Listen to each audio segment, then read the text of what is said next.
18 अगस्त सुभाष चंद्र बोस जी का निर्वाण दिवस जिसे माना जाता है, जो विभिन्न शासनों ने हमें बताया है। बहुत सारे लोग उनकी मृत्यु को रहस्यमय मानते हैं और उसे स्वीकार करते हैं कि उनकी मृत्यु उस समय नहीं हुई। बहुत सारे उदाहरण भी इस तरह के हैं।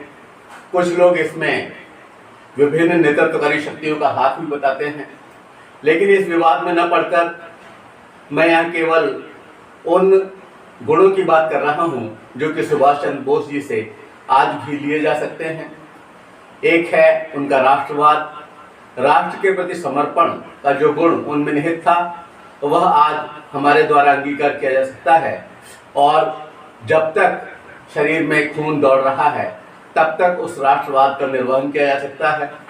एक दूसरी बात उनसे सीखी जा सकती है निडरता की। निडर रहें और निडर रहकर अपने राष्ट्रवाद का पोषण करें, अपने आप को कुर्बान करने के लिए तैयार रहें।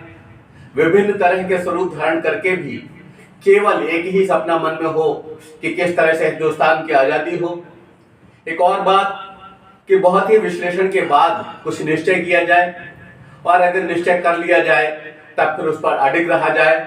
और अडिग रहने के लिए हमें वे सारे प्रयास करने चाहिए जो कि हमारे माध्यम से हो सकते हैं, और भले ही इसके लिए हमें विदेश यात्रा करनी हो, भले ही इसके लिए किसी तरह का धन संचयन करना हो, और साथ साथ हमें जो सबसे महत्वपूर्ण गुण है, और खास करके उन लोगों का जो कि किसी भी तरह सशक्त हैं, कि वे कुशल नेतृत्व प्रदान करें, स्वहित को त्यागें और राष्ट्रहित को वरीयता दें। और अगर इस तरह का संभव हुआ तो हिंदुस्तान की प्रगति निश्चित रूप से अवश्यंभावी हो जाएगी। और अपने मन में रूढ़ विचारों को स्थान न दें, श्रेष्ठ क्रांतिकारी विचारों को स्थान दें, और यह क्रांति, यह परिवर्तन सचमुच विश्व में भारत को एक ऐसा देश बना देगा जिसे परिवर्तनकारी देश, क्रांति से युक्त देश कहा जाएगा, और विश्व के तमाम देश उसका अनुकरण करने के लिए लालायित रहेंगे।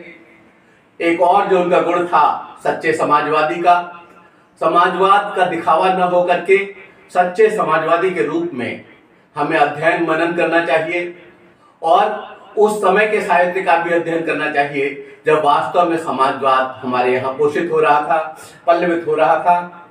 एक और गुण उनसे लिया जा सकता है, वह है सर्वधर्म समभाव, सभी धर्मों का समान रूप से आदर, और उसमें जो श्रेष्ठ तत्व निहित हैं उनको स्वीकार करना, उनको अंगीकार किया जाना।